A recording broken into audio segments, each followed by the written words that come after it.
We lived on Route 5, Greer, at the edge of Pelham. That's on Highway 4263, I believe now. That's run through there. September the 17th, 1913.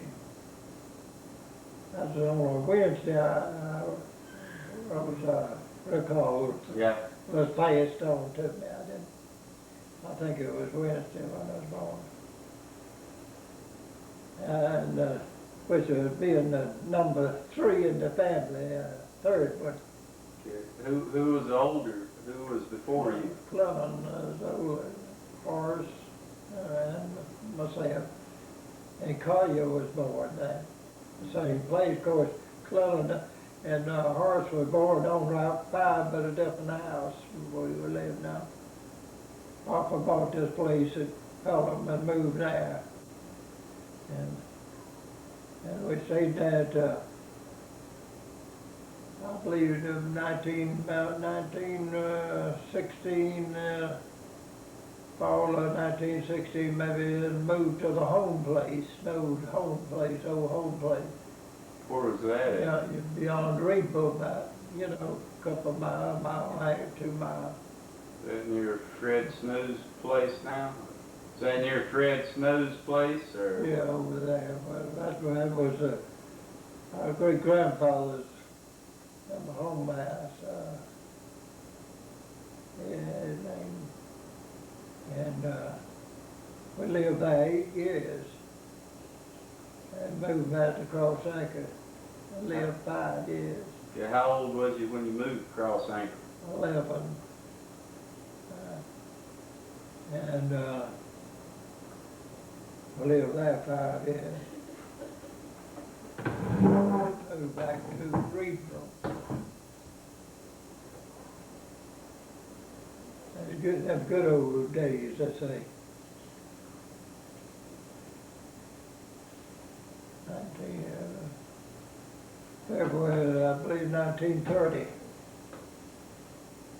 I lived in Greenville 2 years, then moved to Sugar Tit. And that was in 1932? Yeah, we moved up there in 30, I don't know, it must have been about February of 32 we moved up there. Yeah. We went to 30 yeah. So you was... And I lived there, and I went to work for Carolina Land Bank in Columbia. Worked 3 years, come back home, run a store.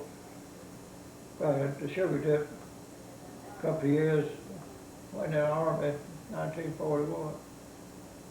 What was the store at Sugar Tit that you ran? What store was at Sugar Tit? What store? Yeah. It was up there where John Robert and them lived. That Same store building? Yeah.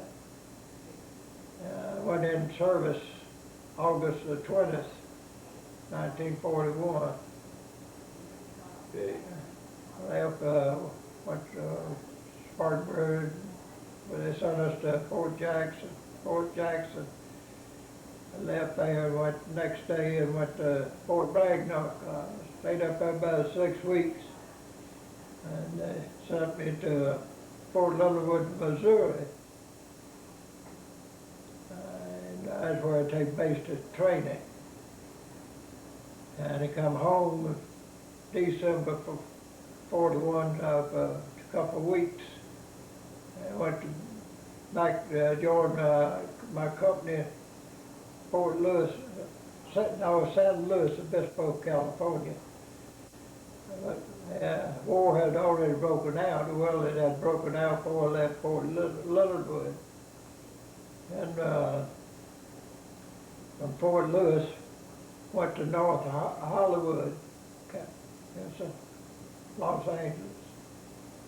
And from there, we went to Englewood Park, which was a racetrack, being called, and them a horse stable. They had horse stables and different people in the racing. Well, I was in a combat engineer outfit, 115th Combat Engineer, Company C. And we built gun placements around those airplane factories out there, and went to San Diego and built gun emplacement around down there.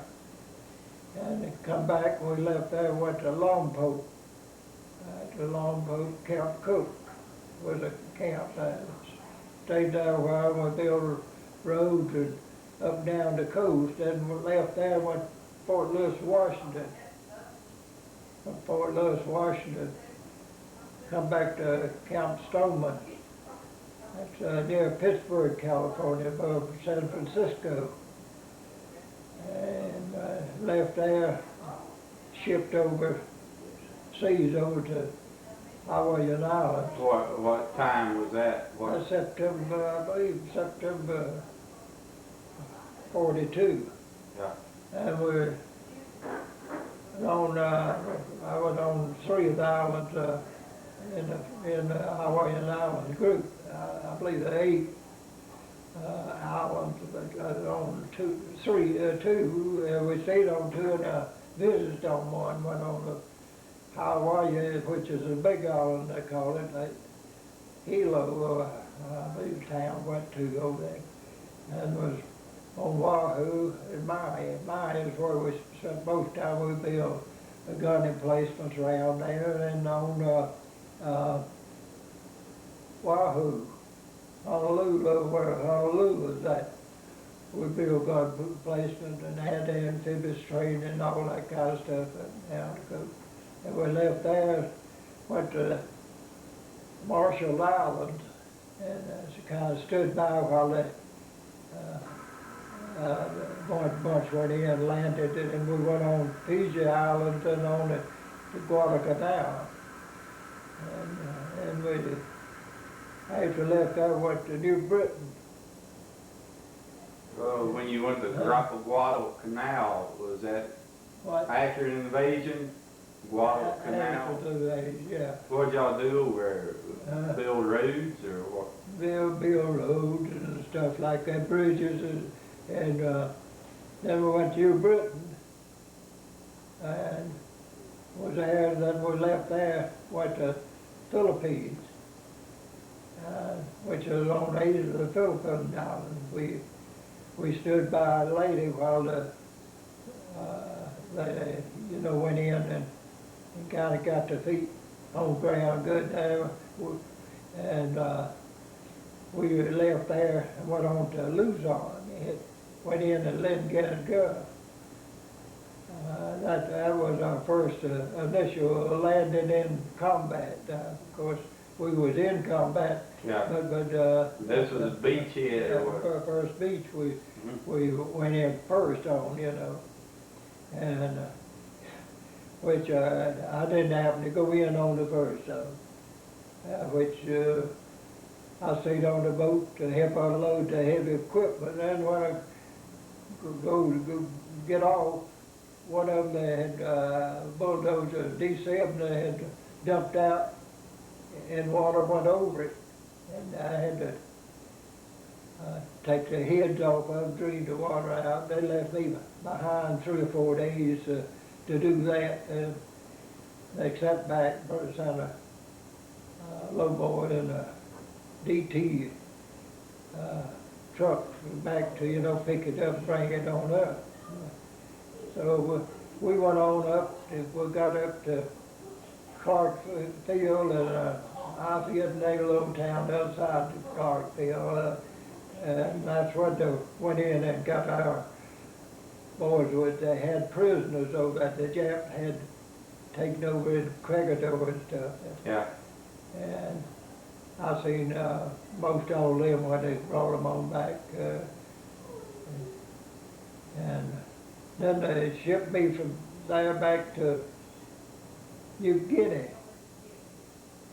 And I went to New Guinea, shipped me back to Luzon to Mandador to Lady to Negro, from Negro back to Lady went to Mindanao. And from Mindanao come back to Lady. We were taking amphibious training there and when the war was over, you know, and the outfit I was in went on to Korea, South Korea. Went over there to occupy Korea, and then they shipped us New Britain to go to the Philippines. We was on ship about 40 days before we got, which we were waiting on a convoy from the United States to join us to, you know, to go in up there. And there's lots of suicide bombing Japs aircraft diving into the ships we was on, you know. And that night was in Lady Harbor. They was they come out and put bombs on the ships, blow holes in the ship, you know. And of course the ship I was on, they didn't hit, but they didn't let the ship next to it. And they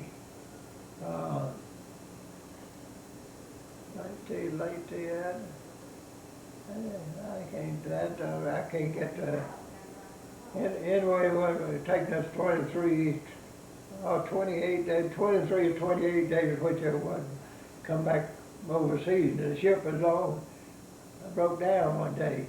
And while we was on the ship, it stayed out there floating in the water over a day and night until they got it fixed. We come on by ourselves then. There was two to start with, and then we come on to the state. And on the way back, we crossed the international date line.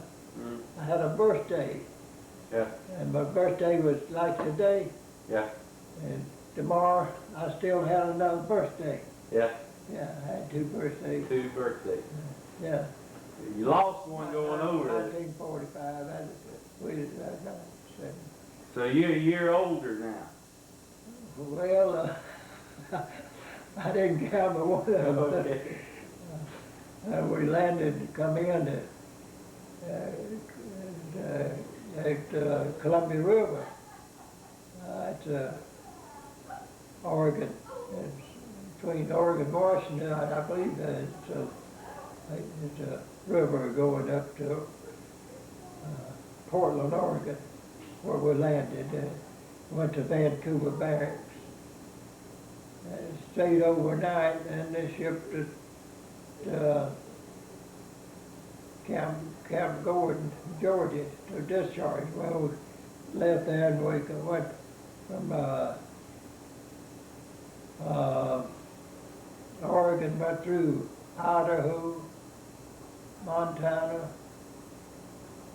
Idaho, Montana. No, go back. Montana is his name, yeah. And the Dakotas, North Dakota, South Dakota, on down, come through Illinois, Chicago, Illinois, and Is this by train? uh, Is this on train or? yeah, on train. To take the 5 days to come. Yeah. But and to come to Camp Gordon. Well, when I got down there, had to the process that wanted me to join back, you know. I don't do nothing doing to you. I was all on that piece of paper say I'm out there. I was the first one to the interviews, you know. And in fact, I go back when I left Mo there. I was the only man from South Carolina. They come back. They put us in groups and in different orders, and I was the only one on my orders. And they kidded me a lot about it, you know. I said, well, it's like this. When they sent one, they sent a good one. They didn't have to send a whole lot. But they got sure they kid me a lot that, but we have to Yeah. fall out in the morning to report, you know, your group, everybody's accounted for. And finally, they attached me to another outfit. So it looked so bad, but he could report for it, you know. And I might go back, start with, I come home from Fort Leonard Wood, Missouri, to go back, to go out to California. I see Mama, she went with me to train. Russell Hill Watson was, you know, Lou Woodruff, he was, we were going to different camps out there, but we would take base train together. Well, his mother and him met over there, and I say, I believe Collier carried me over there with Mama. And boy, that's one of the worst days I ever spent in my life. Yeah. Hardest days. Hard leaving then. Know where I was going, you know, to start with when I leave. It was rough. I was, when war broke out, I was pulling fire guards in Fort Leonard Wood, Missouri on that Sunday, December the 7th. But while I was in there, see, I was in charge of heavy equipment in the company I was in.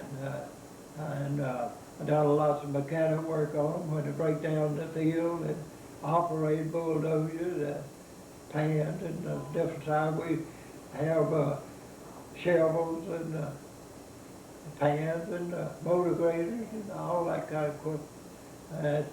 Start with, we just had a bulldozer, but finally added like that.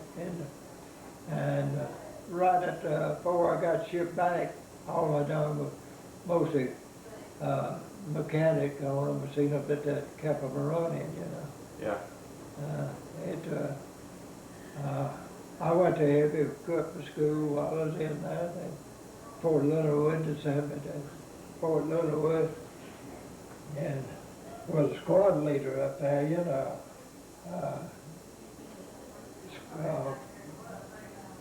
Platoon. I was in the second squad. Russell Hill Watson, he had the first squad, I had the second squad. That's a boy from Oklahoma, I see, what was his name? I can't think of his name, but the boy in the fourth squad was from Florence. He was Lawrence Wood. Bill Wood, I believe was his name. And of course, when we take base to training, all of us split up and sent different places, you know, different outfits. Russell Hill, I think, went to 19th Division. See, the one I went to was 40th Division. You have division, and see, in the battalion I was in, and they broke it. There were 6 companies, and they broke it down by trying with 3 companies. That's engineers, I mean, in the battalion, regiment and battalion. The 6 made a regiment, 3 made a battalion, and ABC and the headquarters company was with us in the 40th Division. We signed that.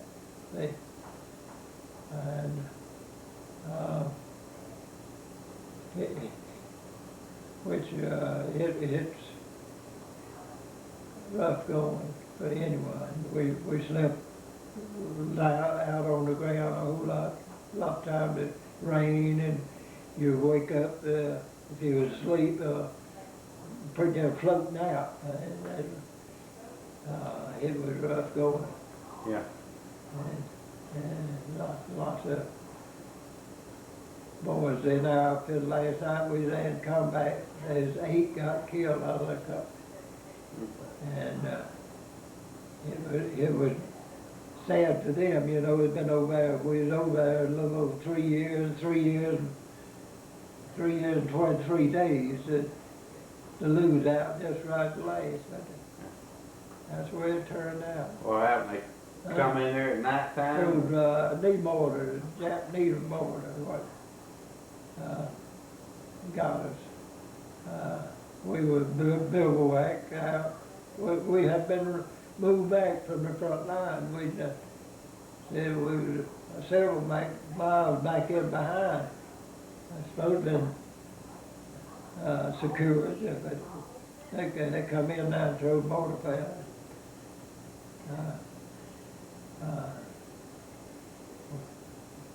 We got I don't know how many bulldozers tore up, hit landmine. D7, one of them, it blew the blade back over the motor, just tore everything out of it, killed the boy's operator. Had been the one I had operated a lot. So,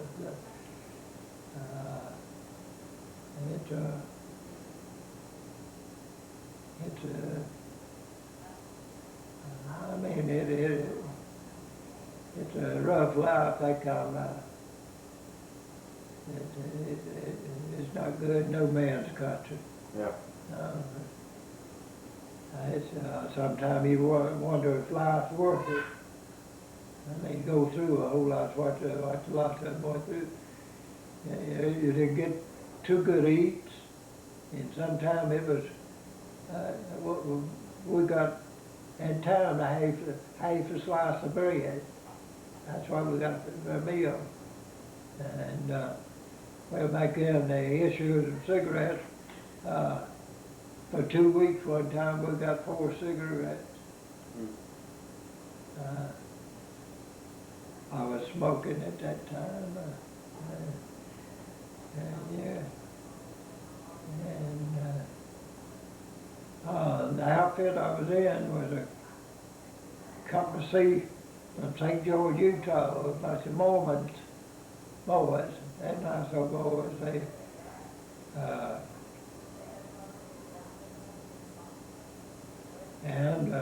there was in the outfit I went into when we got to California, me and 2 more boys were replacement in the company. Joe Johnson, he was from Louisiana. And another boy from Scargo, Illinois, but I can't remember his name. Well, we got in there and some of them had got a bunch of liquor and stuff, got chewed up, and they had a shakedown. Well, we had just set them back down, we had to pile them out. Went through our stuff like we had been in on it, you know. Yeah. And that wasn't too bad, but next morning, early, I guess 3:30, 4 o'clock, they called us, had us on KP.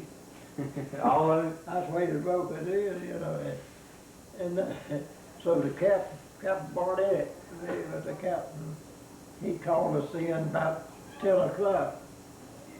Give us the interview, wanted to know what we done back home in civil life, you know, and so forth, you know. And both of them, Louisiana, I think he was a truck driver and so forth, so on, and half-track driver, and one from Illinois, he was something else, you know, big wheel, come to me, so they put me on KP, they done tore me up a little, and what I done back, well, I finally told him, I said, Captain, it suit me my well, just leave me with the boys. He, like that put me on KP, they just, I didn't like that, yeah.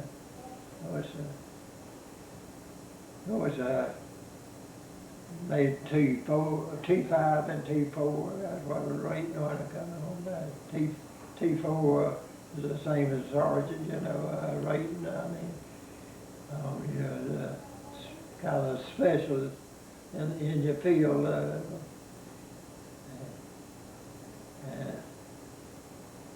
it's, and they did whole lots of stuff, I mean, they didn't, leave nothing out for you. I mean, it was, last time being able to go through trade, you got to get down, crawl in mud and stuff under machine gun fire and barbed wire and stuff, and crawl under that. I mean, that's just basic training. You know, we done that in the Hawaiian Islands and all like that. Now, yeah, Horace, he was on Guadalcanal. Well, but I didn't ever see him. But shortly after I got there, or about the time I got there, they shipped him to Brazil, and I didn't know it till I got back home. You know, finally on New Britain, I was in Guadalcanal, a bunch of island solemn groups. Several of them, New Britain, New Ireland, New Britain, and New George, I believe, and Guadalcanal, might be another two, I don't know, in a solemn group, islands they call it. And we one time was supposed to have went to New Ireland, but they never did hit it. See, on New Britain, when we was there, main little town on it was Rabaul. The Jap had that when we had secured it. They said there's 60,000 Japs still on the island with us, you know. And, yeah, when we left it, of course, they had it isolated. They wasn't getting anything in or out, you know. They wasn't doing no damage. They just thought it'd be better to leave them. And while I was on Luzon, one night we were digging foxholes, and a Jap was helping me dig foxholes. He was? I thought it was a Filipino, you know, Filipino. He come up and see him, and he jumped and grabbed him and drug him out of there right quick. He was. He was getting ready to blow some of us up, you know. He was just helping, wasn't he? Yeah. And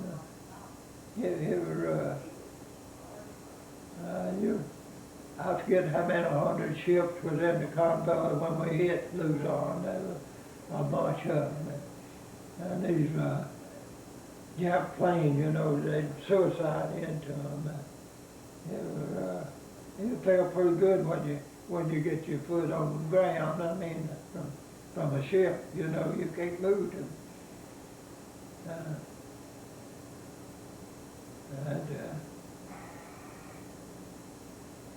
So, of course, I was in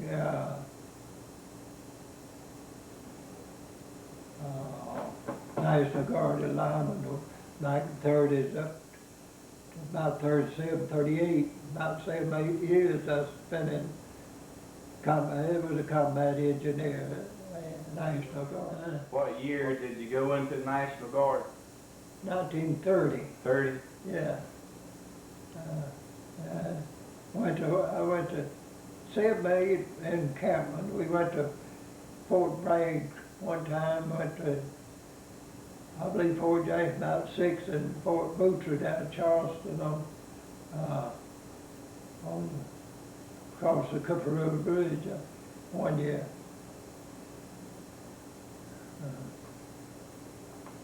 So I guess that would have had something to do a whole lot. Of course, my work a whole lot put me in engineer to start with. I mean, back when they claim.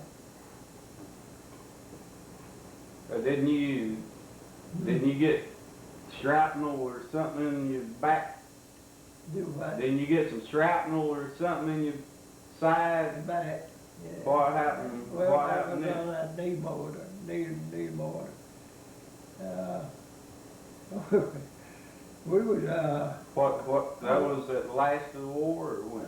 no, it was still, but we had been relieved Yeah. from where we, in combat, had Yeah. pulled back, but we still at war, and it had been, What date, about what year was that? Was that 44? what year? 43? 45, 45? yeah. But what happened, I mean, how'd that happen? Well, it didn't have nothing over my head. didn't? When that same thing exploded, you know, it's a bunch of shrapnel. It's just a little piece, it wasn't too bad. But we got the 8 killed that same night, you know. And of course, I mean, I was away from where we had my little pup tent, you know, put up, and my gun and all that stuff, and some other boys pup tents, you know, and when it showered down on just a little after dark,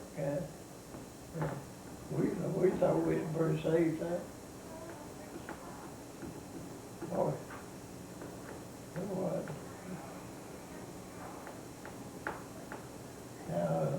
On the New Britain, up on the little strip we call Airway. I forget how many air attacks the Jap pulled on about 200 or something, I think, dropping bombs, you know. And it shake that place when they done.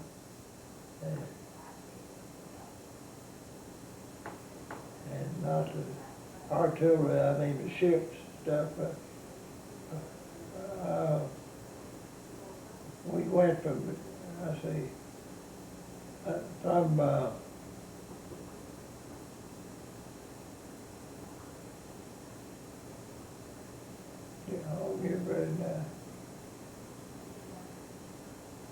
I forgot the name of where we landed on New Britain. Anyway, me and 8 more was signed to 59 engineer company. It was up on this point, and they sent us up there in a boat. On the boat I was in, they had D7 tractors, and I believe it's 2 operators. We had 3 trucks, there's 8 of us, and all told. And went up, I don't know, we left one night, and we was that night and all the next day getting up out on this boat. Boy, it was rough too. Every time it go up, you think it's gonna go under, you know. It was about 50 feet long, or something like that, the boat was. L something landing something, I don't know.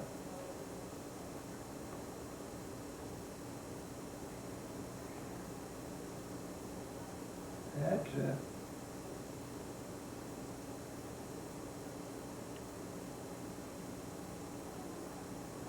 I hope you now the rest of them ever have to go through what we were through. Yeah. It's rough living.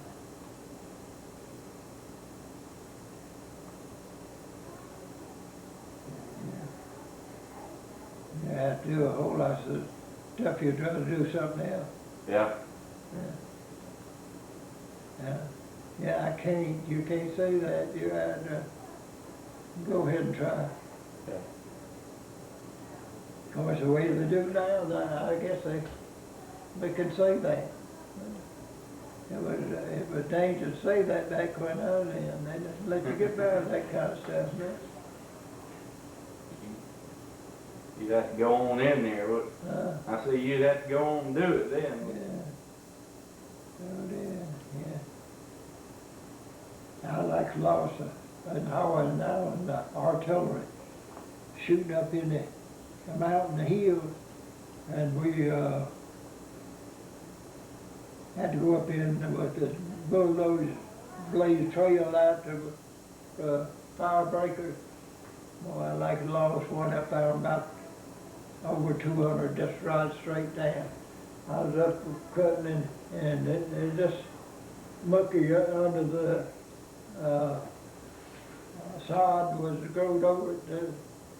I went up, started up, I was gonna go up and turn and get to the top and push back down. And that thing started to slide. Now when I stopped, it was just about ready to go. And it showed it that I was gonna go, and then you can't jump off of one when it wasn't like that. About too big to jump off of it. Huh? They're about too big to jump off of, ain't Not too big. they? To jump off of.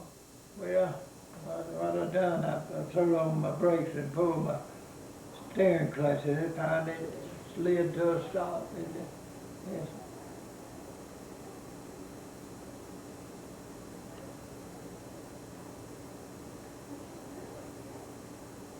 And now somebody traveling over there in the Philippines, I traveled by plane.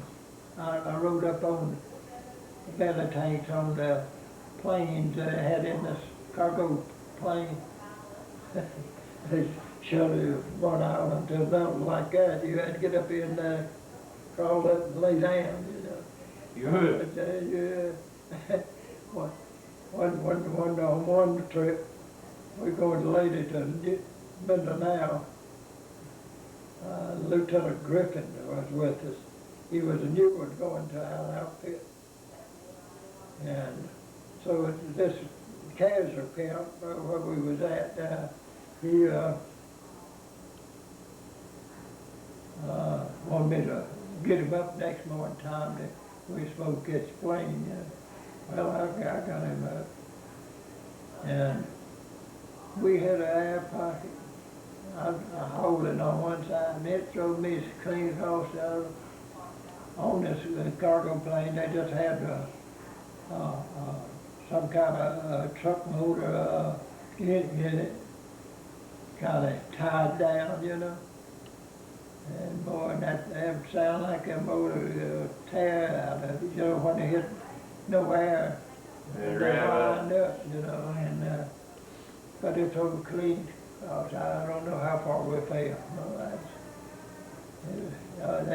well, I think that part of the country had more air pockets than any place that pilots said that they have ever flew around over there.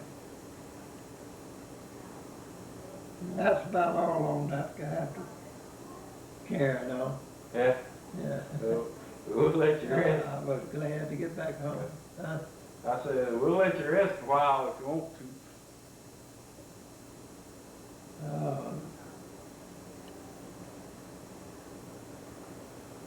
Well, yeah.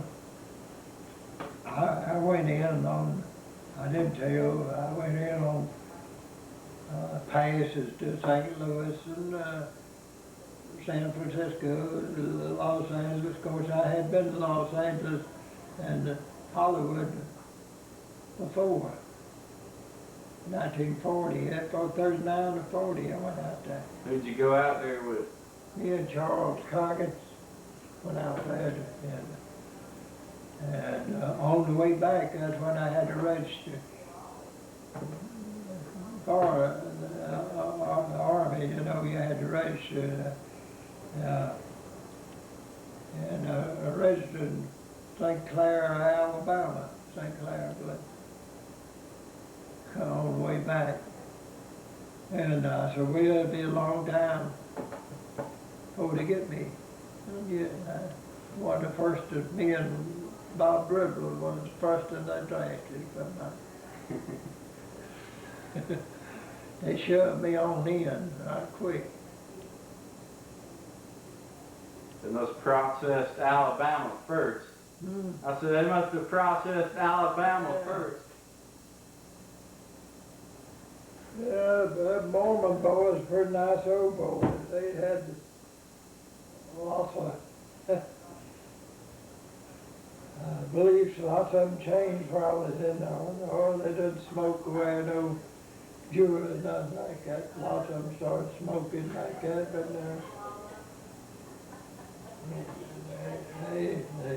In the belief, I go along with some of the beliefs they got. And this is particular. You on big wheel, you got to shell out that green stuff, then put you up in that high chair. I believe that if you're gonna be a wheel, Yeah. put out. Yeah. And that's what they say. They say if you want to set up in that high chair, you have to put the money out. They let you set up there. Yeah.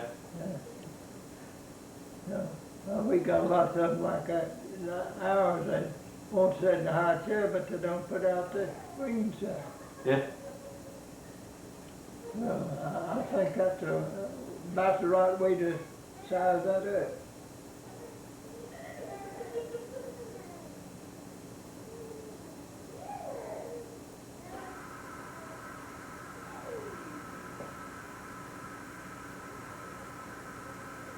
Well, I guess you say it's an hour over the trip to see a whole lot.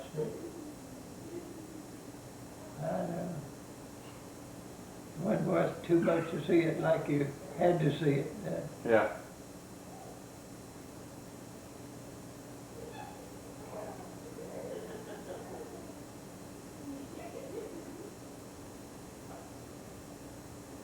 I think I got my old driver license, hard to drive license. I think I still got them now. I used to keep them in my pocket and wearing it out. I think there's 7, 8 different things that you had to, where you could drive, you know. I could,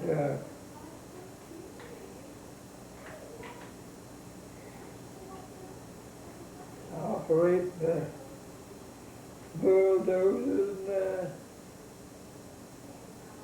and all kind of trucks and tanks and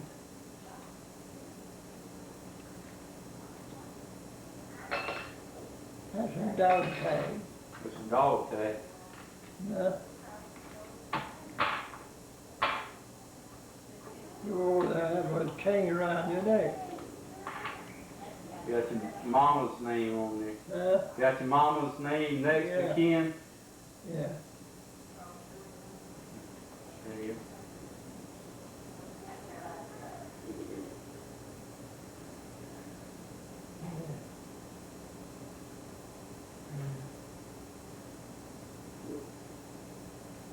Which way?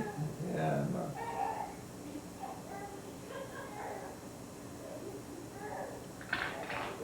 I imagine lots of them still got those, and probably a whole lot of them had.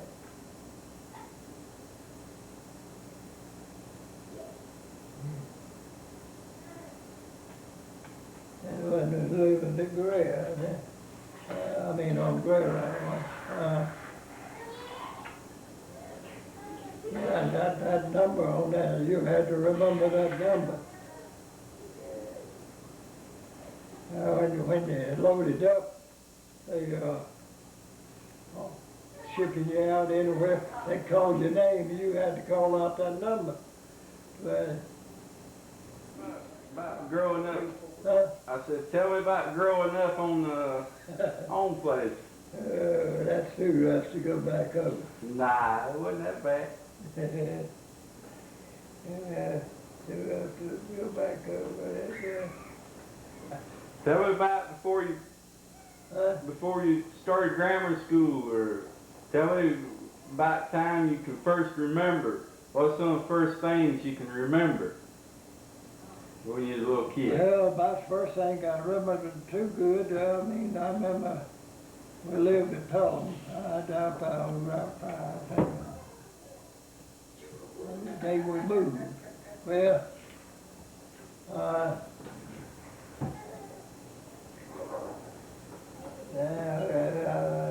remember the neighbors up at the Larks.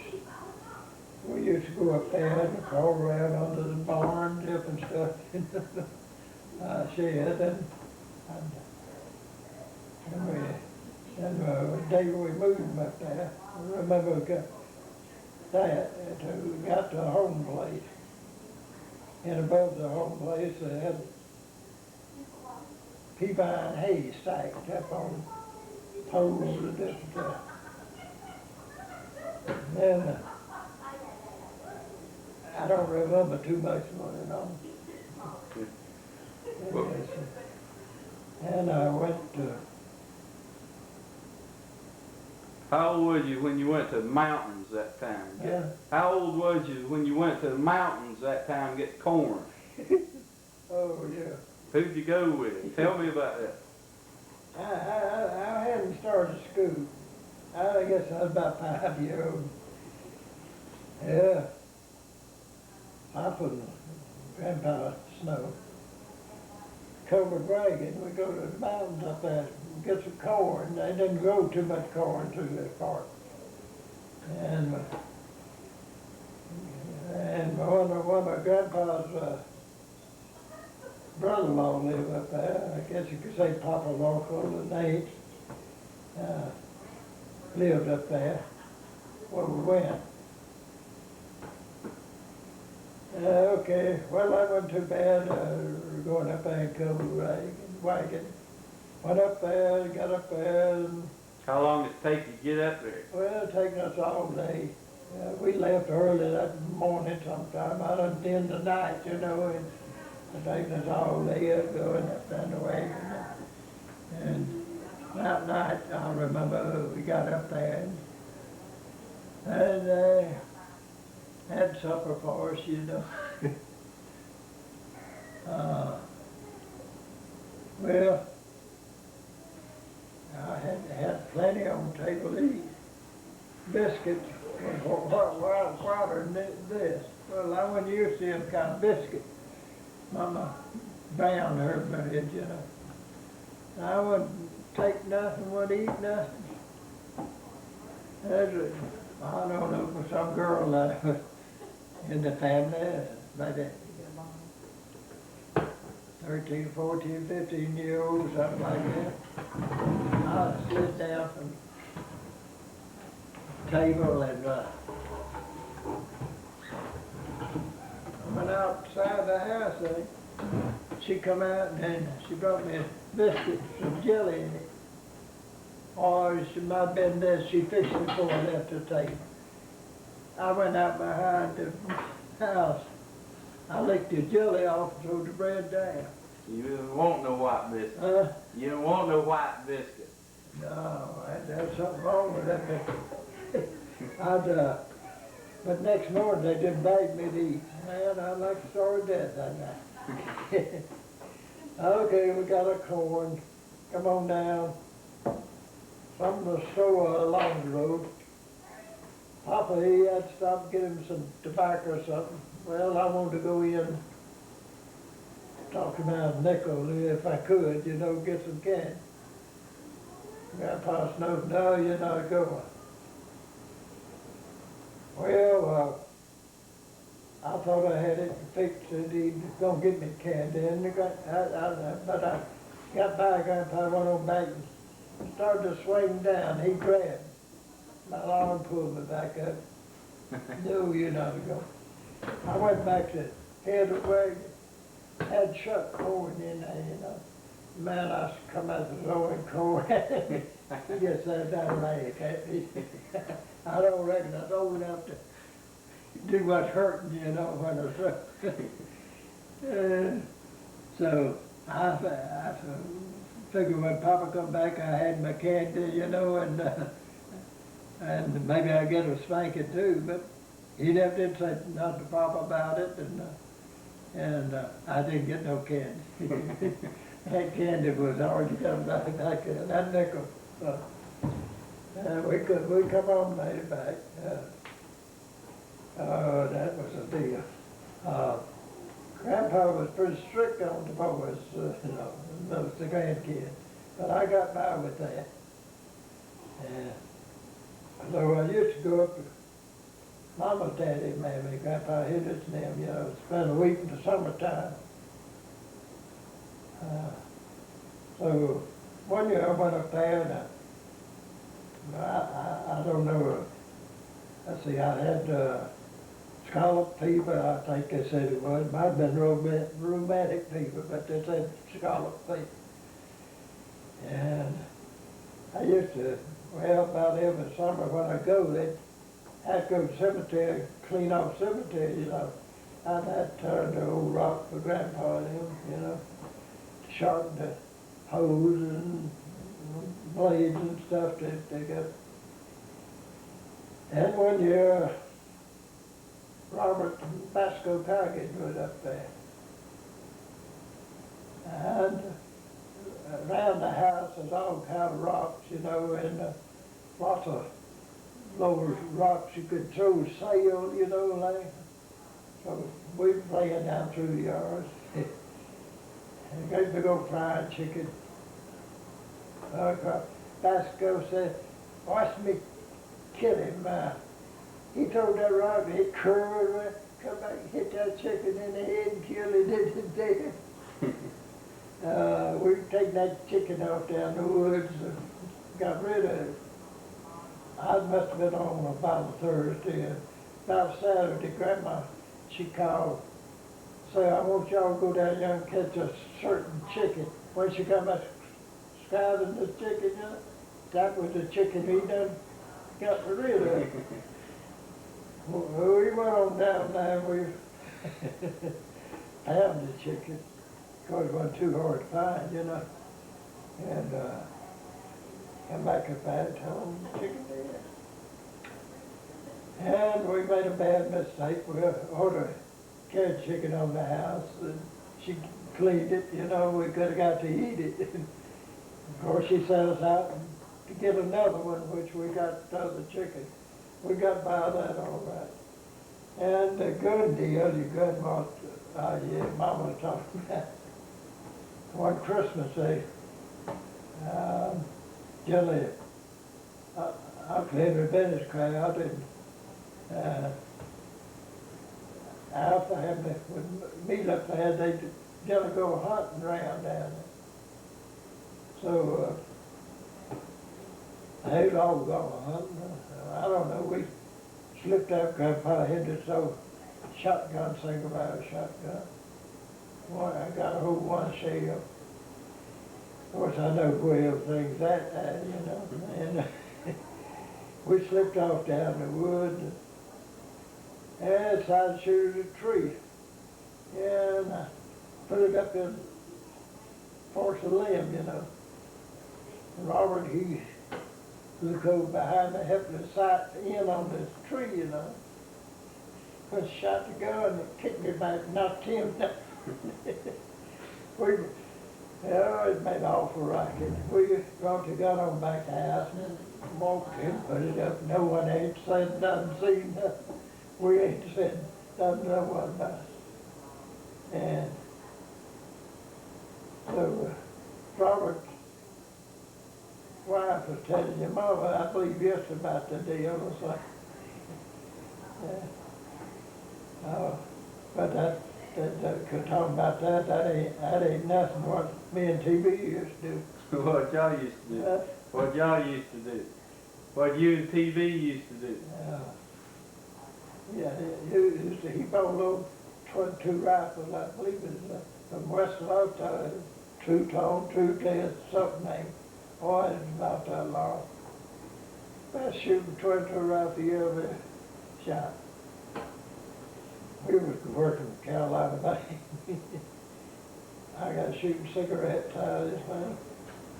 Take a card and stick it up. I'd shoot that thing, split it in two. She ain't never did that. And that was named him, and I mean, I've done it several times. He ain't never mentioned that, I never. Yeah. Well, I heard y'all talking one time. Do what? I said, I heard y'all talking one time about shooting some, when you stayed down there in some places, shooting some rats in the room. Now what? When you used to stay in some of them places when y'all was working off down in the country like that. Oh, good. I didn't know we went down the river there. that farm come down that river. And, Yeah. That Blooms, was that Bloom, I believe, always two of them there. So one day it was raining like, we wasn't working, go hunting. Well, of course, and a rabbit jumped up, knocked him over there like that and went to, oh boy. And of course, I've been, shooting, take that card, setting up the enemy, and shooting cigarettes out of it. They know that I was pretty good at it, I don't know, I never did hold it for TB, I don't think he ever, wanted to do that. I mean, but that was the truest true shooting rifle I ever did. Just a little rifle. Well, y'all went fishing, or didn't you go fishing down there one night on the Congaree? Yeah, we bought us a rod and reel. We had one plug, ours got one plug. Went off down there, back up that way. That first slough on the left, it's up there a little piece. Water back up in there, a big lake. Yeah. Off of it. And we went down there. I caught a jackfish, I don't know about that long. He caught a mudfish, I believe it was, one of them big old mudfish. That's the only thing I ever caught was that down there. And we went down there one night to fish in the bank, kind of catfishing down there, set hooking. Shoot, man, there's so many snakes down there. And one of the biggest rattlesnakes I ever killed, on back up there, they had a field back down there, and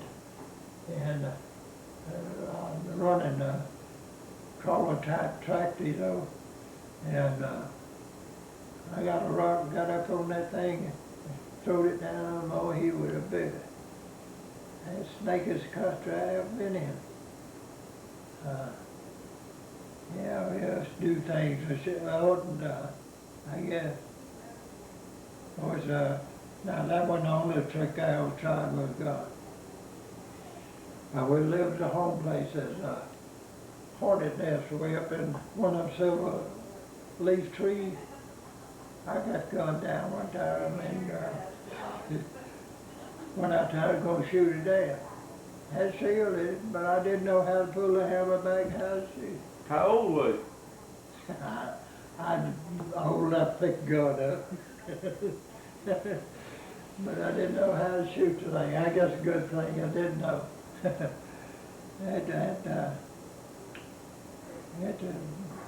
So, as your mama said, I kind of know what to do.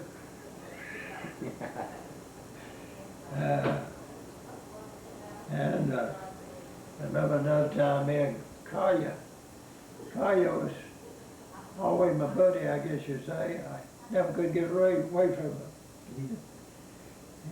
Wherever I go, he'd be along and come a little show, a tent show at Reedville.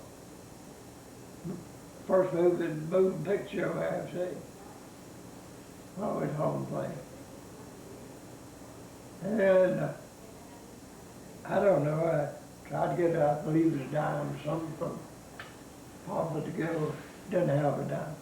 Well, I go by John to get him to give me a dime. Well, he didn't tell me I could or couldn't. So I took off. Yeah, come call you, I'll tell you mine. Well, sitting one dime, I had to get two.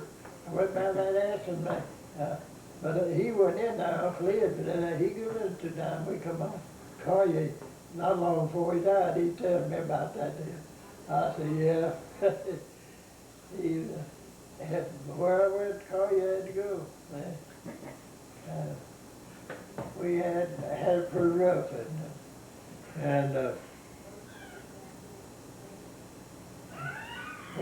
we support back in, you didn't have no money and nothing like that. And I used to, when we lived in Reedville, I'd move back across, you could see a 10-cent show on Wednesday night, some double feature, if you had the 10 cents. And sometime I get a hold of a dime, and sometimes they might have it a couple of days a week. And a drummer come through rebuilding. I'd catch a ride up to Greer, you know. Then I come out, look for a ride back, wouldn't be a car in Greer, up and down them street. Had to walk all the way down, you know, when a car passed you, wouldn't meet you. I done that twice 1 week, and I quit that.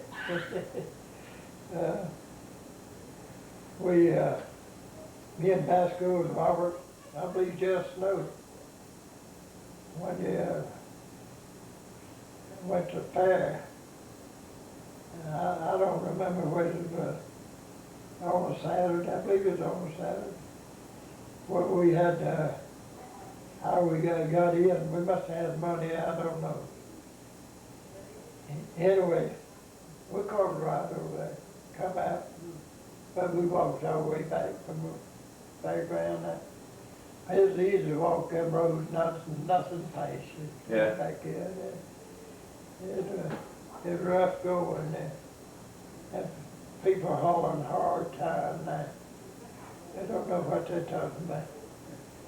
We used to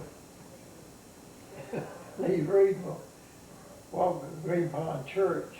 You know what Green Pond is? Yeah. Not even get down there. Walk all the way back at night. Well, I done that while we lived in Sugarty, you know, a long ways. There must have been a gal down there or something. Well, I wouldn't say that, they were so down there.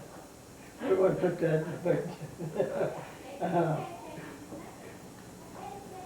And me and Jess know one time, now another thing, I used to cut hair a little bit. Got pretty good at it one time. And most all these boys around, I'd cut the hair, I didn't have no money. I didn't look for nothing. And me and Jess, we tore weatherboard and re-weatherboard 2 houses at one time. Put new window casings and stuff in for $3 a house. And I walked, I guess, from where we lived up in Sugarty down, you know where Paul Genova lived? Yes. Go below him, that road turn, go back, come out over that Fowler Road. Yeah. Them 2 houses down there. We walked way down there, $3 a house.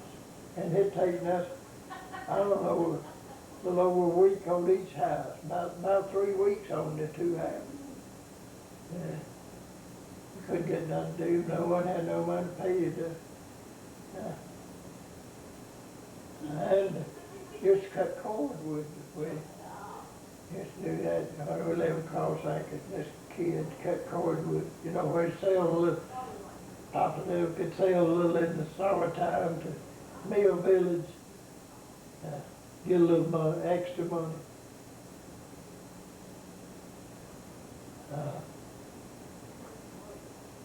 And one time now, I don't think Grace told your mom about me and Robert. Might have been somebody else with us. I'm not too sure. We went to Bears Pond. We were about 8, 9 years old then. Back then, no one tied a boat or locked the boat on. You could get a boat. We got in the boat. You know that thing like went over that dam? We didn't have no pedal or nothing. Boy, we had a time. I'd like to starve to death. We drank water out of that muddy pond. Boy, that was dangerous.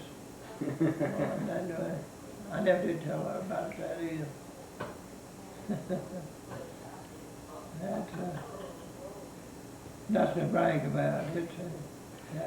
You see all those things after you do it, you know, you make a bad mistake.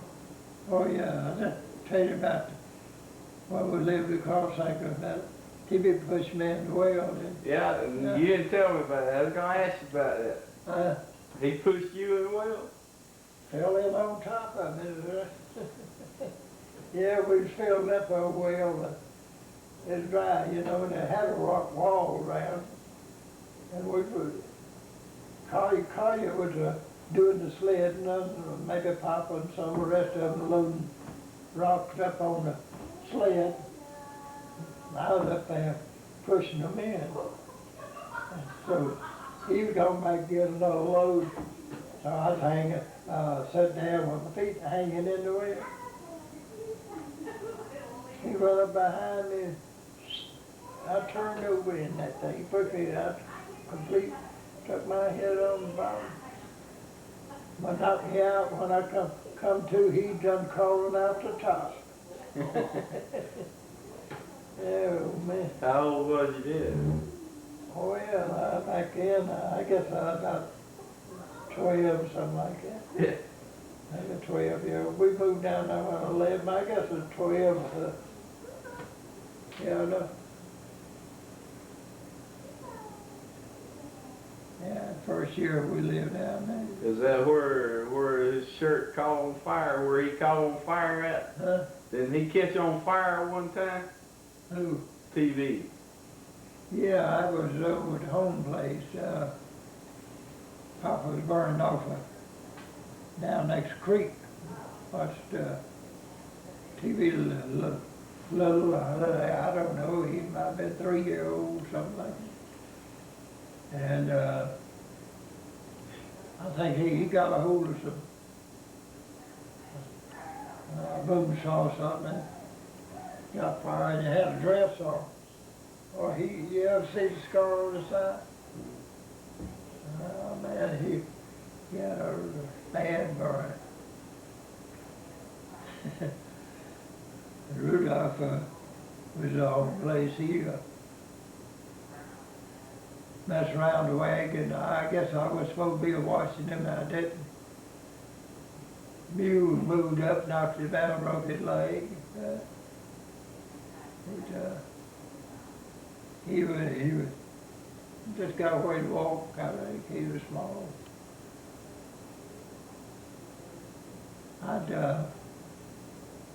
Went Papa one time to back over the woods, gin.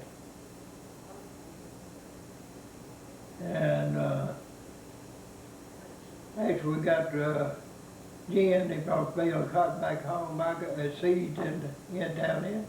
I got up on top, hit a rut, threw me on the wagon, run over my ankle. Bale of cotton seed and all. I did break it. Mm. I did lucky. And one time I was running up down a creek at the home place. Stepped on, I don't know, my glass something, it cut my foot all the way at the bone on that, so I had blood. And another time I lived away, let's see, what else?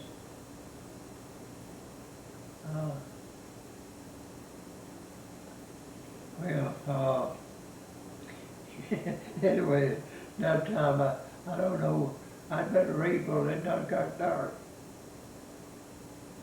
And we go through, there's a pass we go through. And come through this pass and went across the creek, something jumped down on my back.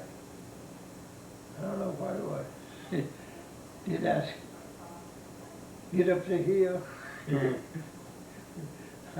No, I guess I would have passed something if I had to make it what I did.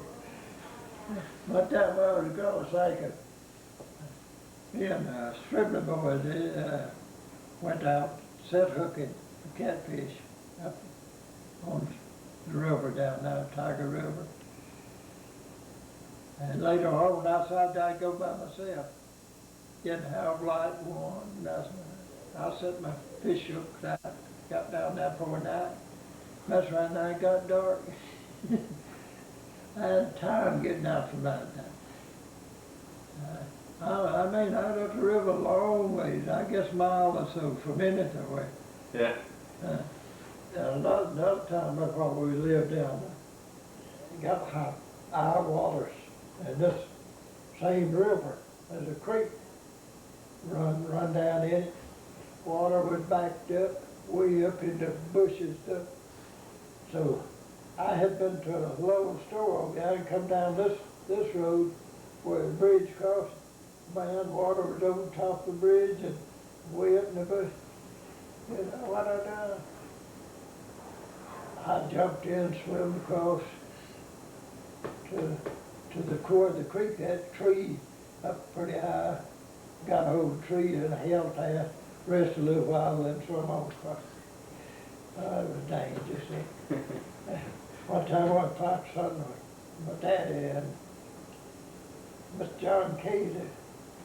And so they was up on the hill away from the river, and I moved down the dog's coat spots on that side of the river. And the river was up high then, and I started several times to go in and go across that where there's that and get it. And I finally backed out. If I had, probably I got drowned it. I wouldn't have made it, because it was cold. And me and Strickland boys down there at Aiken Pond, we went down there one Sunday, and I caught a duck. What do you mallard? Yeah. I don't know how I caught them caught. We went down across the bridge way up, and we went down, and that river was up that time. And you know, we pulled our clothes off and waded that, and it was in February. Cold, what we had froze dead. And we come on home, we skinned out a duck, went down the creek, boiled it, you know, cook it, go easy. And how do we got it where you could kind of gnaw on it, but we had dipped water up out of the creek and got sand. Ooh, that was awful.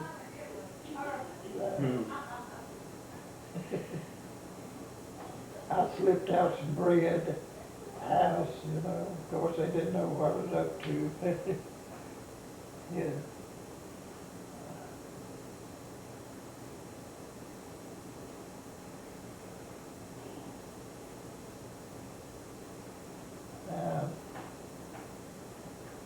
While we were living up there, Grandpa, I guess I've told you about the long rabbit shot. Yeah. I guess, did you hear me and Carl you talk about the rabbit and the bird shot? No. Did you? I didn't hear that. We picking cotton. I'll tell you that one first. That's what I was called second.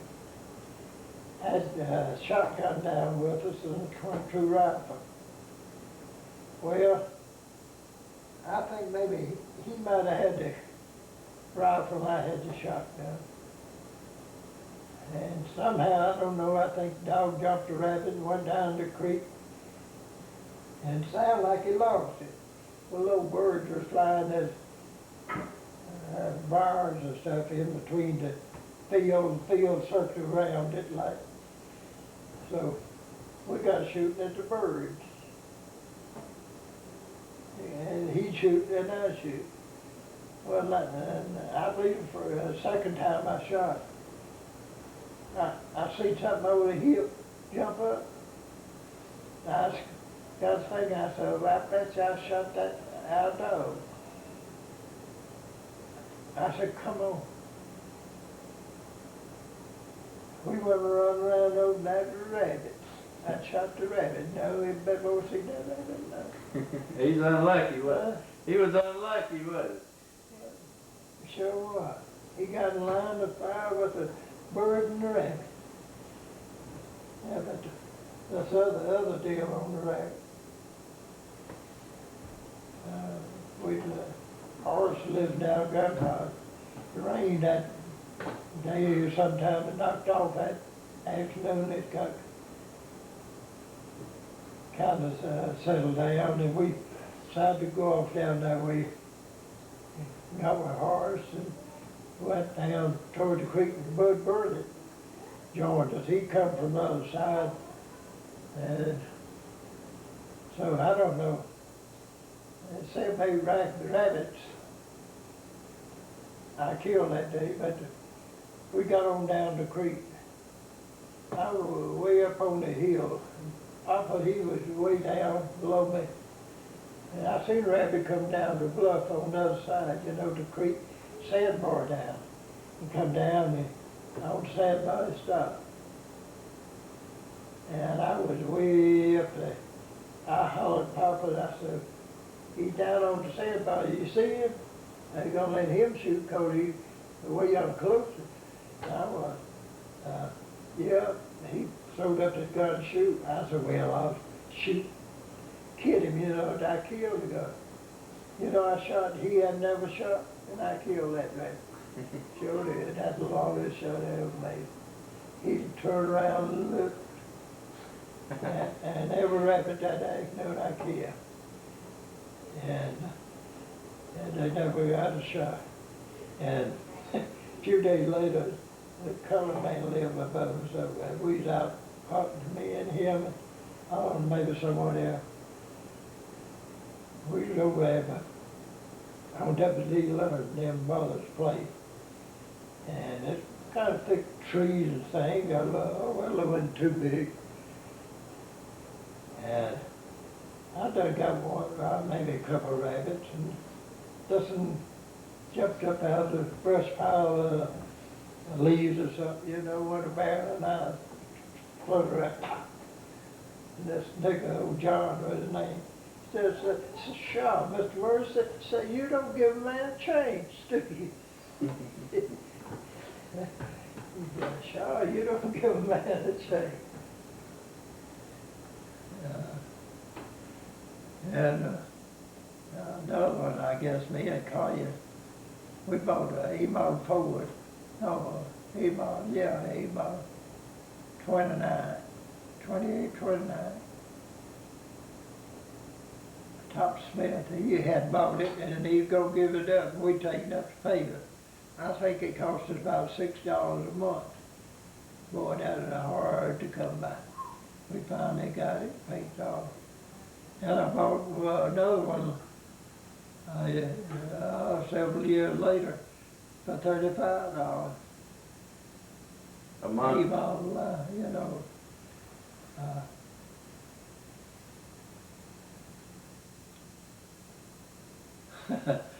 Another where we lived the home place. We had a big old bull. That old bitty went mad. And so they had it, Papa then put it in one of the stalls that, after found out it was mad, we cut off around the barn, you know, put the fence, and we'd take the mule down the creek and water her out of back. So it done getting kind of green stuff in the, up in the spring, you know, a little bit around pretty good. Old mule I riding, I come up through there, making a trot pretty good, you know.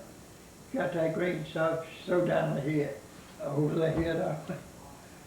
Boy, it made me so mad. I got her on her. I said, me and you go back down. We went back down, we come again. She done the same thing, over the head again. And I believe I went the third time. She done the same thing, but I didn't go back the fourth time. She won. Oh, man. She won, sure did.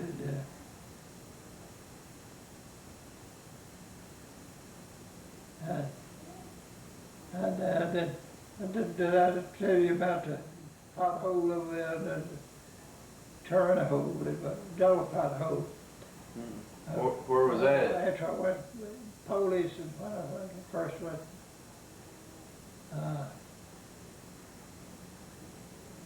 he got drowned. Well, they called us. I went over there. Emailed Brady. Went down to pothole. Where was it at, pothole? Huh? Where was the pothole at? Pothole is in to the right down from the dam. Barry's Pond? You've been to the powerhouse over there. It's back down, from the powerhouse down. Well, a little above the powerhouse, a little bit down the deep hole down there. And I think there's some white people down there fishing. So when we got down there, I don't know when the white man said, he told his rod and reel out and said, I hung something and broke the line. And I said, well then, if he broke the line, I had to break a good bit of it off. They did. We broke a good bit. I said, well, we ought to be able to get a hold of it down here. And so maybe put on a weight and something and a hook or something, kept throw it down, got hold of it, and pulled it up, showed I was supposed to line up. And well, that side, see the shell went back on. Well, no use trying to pull up because it would break. I said, well, what needs to be done to get on the far side, you know, and might be lucky to pull it out. Pull, if it was him, it might be just anything, you know. And so I pulled off my coat, got down to the shorts, and take that string, swim back across that swift thing, a little sandbar for us, I put over there too. And so I got a rock in that. He had on a pair of shorts. The hook had hooked in the shorts. And so when I went to put pulling on it, I just kept moving, working it like that. You know, finally you could tell what it was afloat. And I kept pulling, and that water made it that deep. And when it got close, I said, that's him. He said, what? Man, he left me. Let me come down, put him on out. Just a little fishing line. It was hard to believe he'd pull a man like that. But so since he wasn't fighting, I mean, there wasn't no fight to it. I mean, you just shake a little, and the current, I reckon, helped float him up, you know, and